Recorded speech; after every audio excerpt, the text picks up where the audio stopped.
Hai guys, nama saya Rutresen, anak lelaki Tenarasu. Hari ini saya dengan kumpulan saya present tentang tajuk hak-hak orang asli di Malaysia. So, kita teruskan kepada slide 1. Pengenalan tentang hak orang asli atau orang asal di Malaysia. Orang asli merupakan perkataan generik bahasa Melayu yang digunakan secara rasmi di Malaysia. Terdapat sekurang-kurangnya 18 suku dari etnik orang asli di semenanjung Tanah Melayu. Mereka dikategorikan kepada 3 kumpulan utama berdasarkan genetik dan asal-usul. Terdapat kira-kira 140,000 orang asli di Malaysia, kebanyakannya bertumpu di semenanjung Malaysia. Orang asli mempunyai hak mereka yang tertentu dan berhak untuk menuntutnya. Hak adat tanah orang asli dilindungi di bawah Kanun Tanah Negara setiap negeri berdasarkan penggazetan. Pengiktirafan tanah adat mestilah berdasarkan pada penduduk tradisional selama beberapa generasi sebelum konsep moden, geran tanah dan amalan kebudayaan. Akta Orang Asli 1954 memperuntukkan kawasan orang asli dan tanah rizan orang asli yang diisytiharkan oleh pihak berkuasa negeri. Seterusnya adalah perkara 8 Perlembagaan Malaysia.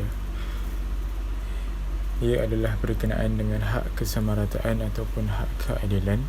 Ianya amat penting bagi mengelakkan berlakunya diskriminasi dan ketidakadilan, dan ia dilihat dari segi agama, bangsa, keturunan, tempat lahir dan jantina.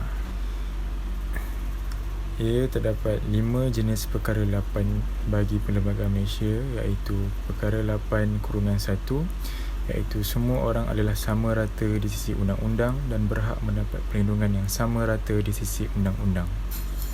Perkara 8/2, iaitu kecuali sebagaimana yang dibenarkan dengan nyata oleh perlembagaan ini, tidak boleh ada diskriminasi terhadap warga negara semata-mata atas alasan agama, ras, keturunan, tempat lahir atau jantina dalam mana-mana undang-undang atau dalam pelantikan kepada apa-apa jawatan atau pekerjaan di bawah sesuatu pihak berkuasa awam atau dalam pentadbiran mana-mana undang-undang yang berhubung dengan pemerolehan, pemegangan atau pelupusan harta atau berhubungan dengan penubuhan atau perjalanan atau apa-apa pertukangan, perniagaan, profession, kerjaya atau pekerjaan.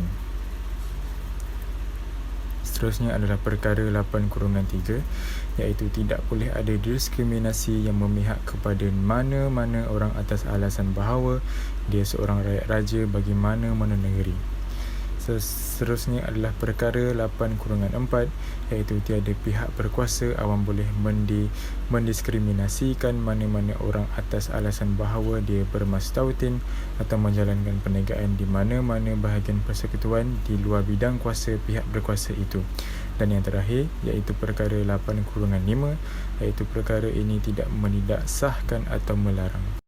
Seterusnya adalah jenis-jenis peruntukan, iaitu yang pertama adalah apa-apa peruntukan yang mengawal selia undang-undang diri.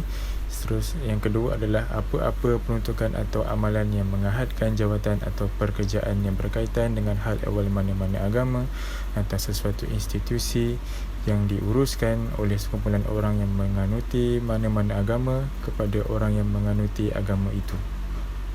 Yang ketiga adalah apa-apa peruntukan bagi perlindungan, kesentosaan atau kemajuan orang asli semenanjung Tanah Melayu, termasuk perizaban tanah atau perizaban bagi orang asli suatu perkadaran yang munasabah daripada jawatan-jawatan yang sesuai dalam perkhidmatan awam. Yang keempat adalah apa-apa peruntukan yang menetapkan kemastautinan di sesuatu negeri atau di sebahagian sesuatu negeri sebagai suatu kelayakan bagi pemilihan atau pelantikan kepada mana-mana pihak berkuasa yang mempunyai bidang kuasa hanya di negeri atau di bahagian itu sahaja atau bagi pengundian dalam pemilihan itu. Yang kelima adalah apa-apa peruntukan perlembagaan sesuatu negeri yang adalah atau yang bersamaan dengan suatu peruntukan yang berkuat kuasa sebaik sebelum Hari Merdeka. Dan yang terakhir adalah apa-apa peruntukan yang mengahadkan pengambilan masuk tentera ke dalam Regimen Askar Melayu kepada orang Melayu.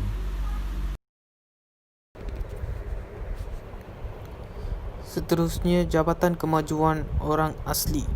Sebuah jabatan kerajaan yang dipertanggungjawabkan untuk mengurus hal ehwal orang asli di Malaysia adalah merupakan nama baru bagi menggantikan nama lama, iaitu Jabatan Hal Ehwal Orang Asli.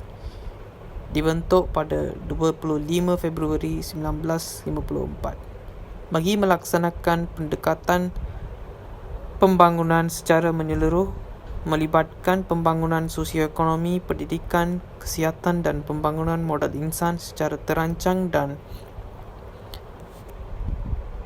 berterusan. Kesimpulannya, tidak dapat dinafikan bahawa badan-badan berkuasa prihatin terhadap kedudukan orang asli dan permasalahan mereka.